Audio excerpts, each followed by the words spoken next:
Yesterday somebody asked me, what's the most punk rock thing you've ever done? I'm so glad you asked. I grew up in a small town, and I didn't have the best reputation growing up. Some of it deserved, some of it not deserved. But I was at a point in my life where I wanted to start redeeming myself. I wanted to reclaim my spot in this town.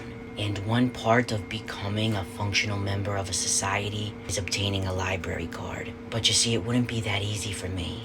Because my town library, they claim that I stole a book when I was about 8 years old. Ironically, it was the No David book. Oh, it was a huge thing. Now, although I was starting to redeem myself, I still held a little bit of resentment.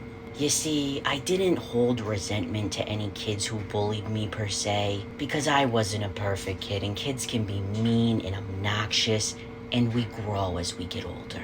But the adults that treated me bad, you knew better. So I walk into the library and I say that I want to pay my dues and get my library card back. Now the same old women that were working there when I was a little kid, they were still there and they were not happy to see me. When I asked if I could pay my dues, they looked me up in the computer as if they didn't know who I was. And they were like, "Oh boy, look at all these fees, that's a lot.